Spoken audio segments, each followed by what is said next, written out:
Hello, good morning. It's about 12th of February, and we are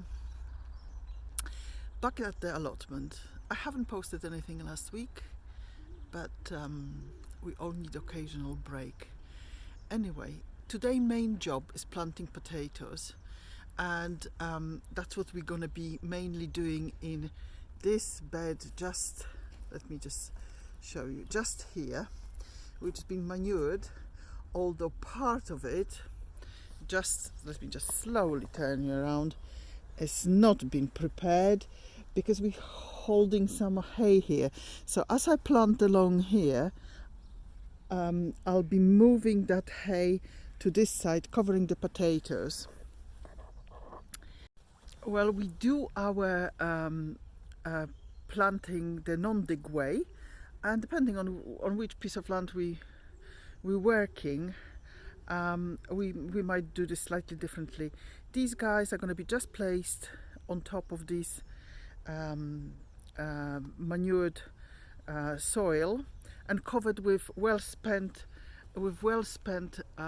compost. Obviously not from the same family, so they won't be tomato spent compost, but will be perhaps compost I had under carrots and beetroot and parsnips and parsley, Attica root parsley, something from a different group.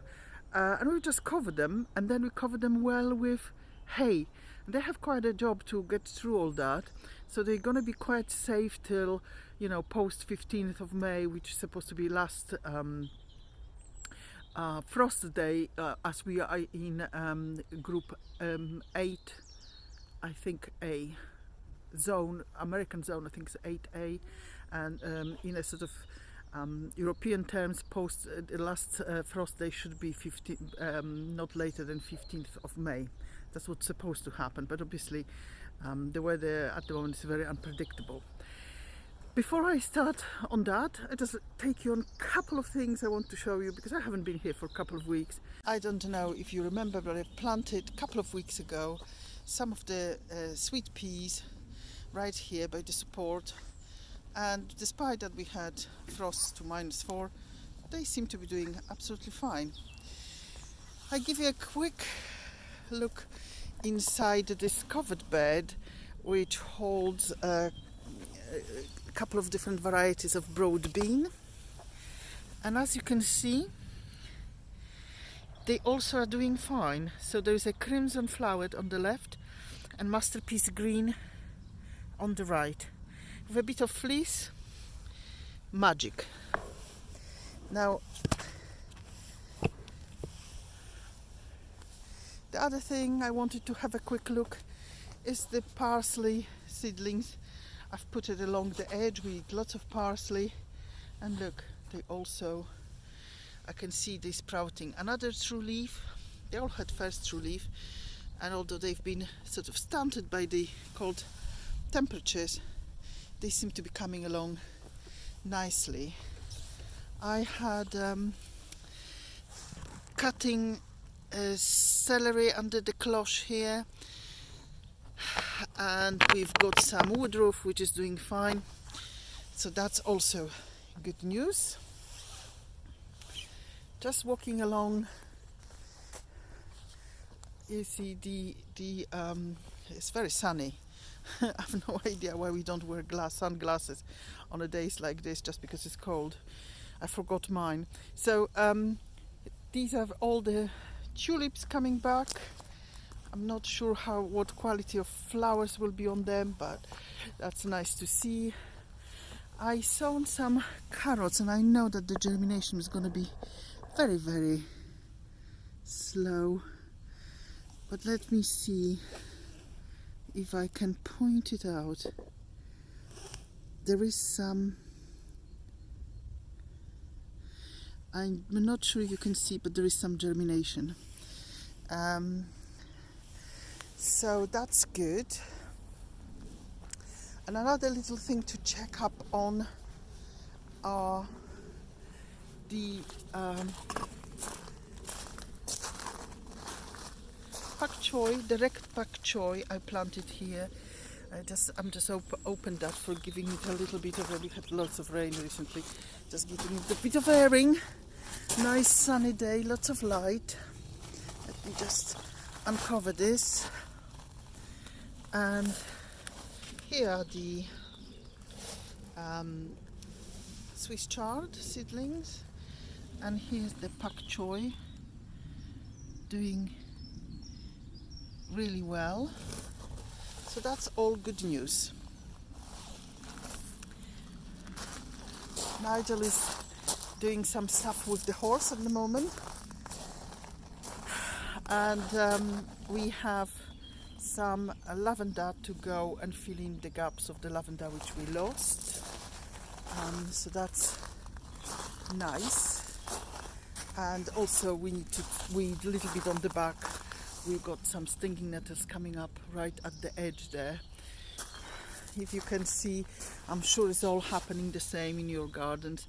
This is the black currants. These are the 2 bushes which gave us last year 4 kilograms, so over 8 pounds of black currants. These are red currants. There's some white.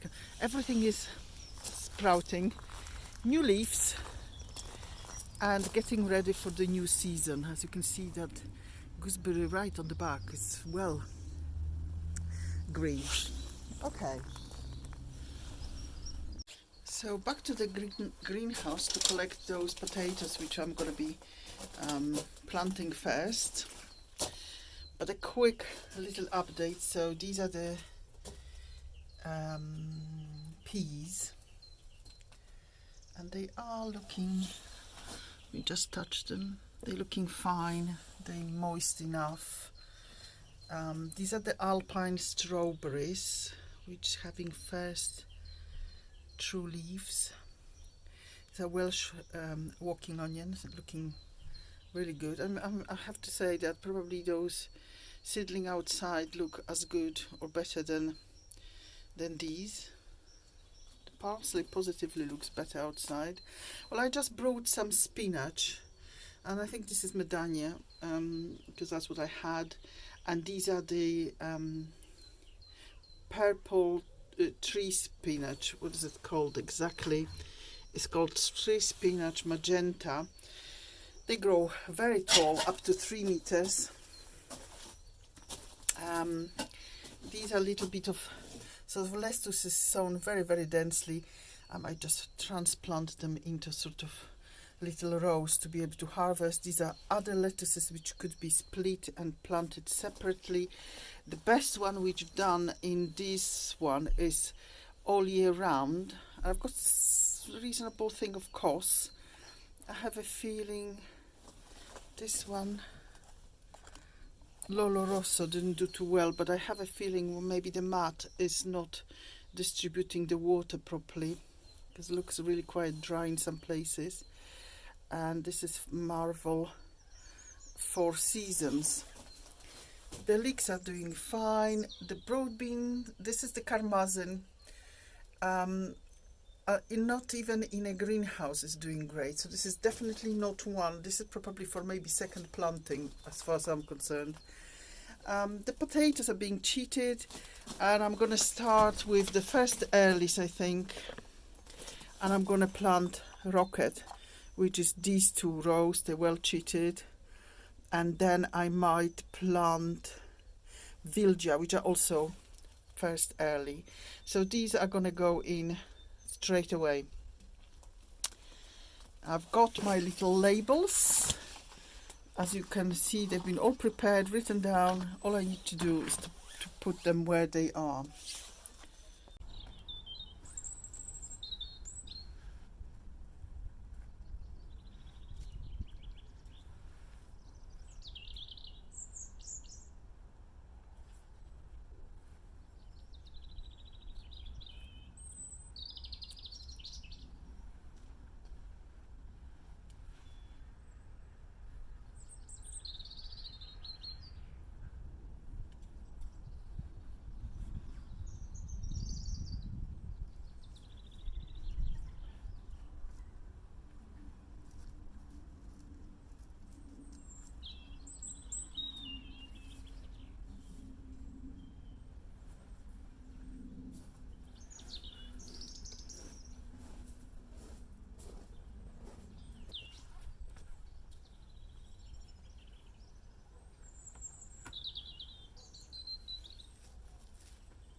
So these are the 4 rows of the rocket potatoes placed in the places, and now I'm gonna just take a little shovel and cover them with the spent compost, exactly like I did the first row.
Well, in the meantime, Nigel is just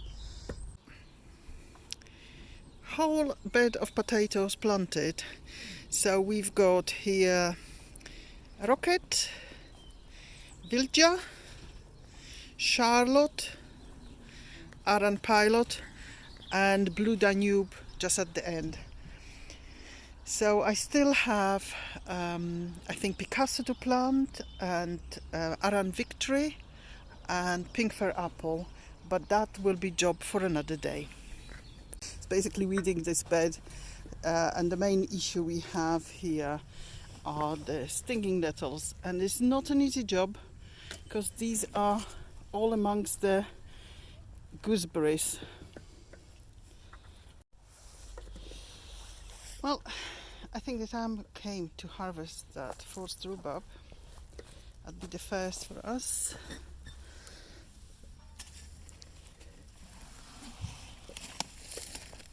Wow, it looks fantastic.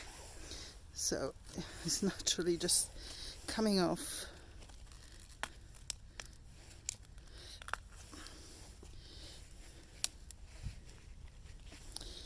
Well, what can I say?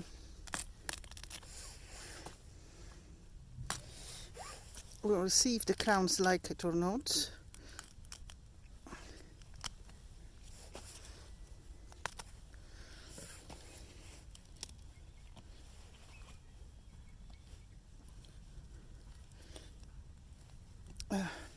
It's quite slippery. Let me just finish harvesting. That's the lovely, beautiful harvest of the forced rhubarb. I might just put a cloche over the reminder. I don't really want to weaken the crown, but because we have a walking pheasant here, and I've just seen he had a nibble at the other crown, I'm gonna put a different kind of, it's one of the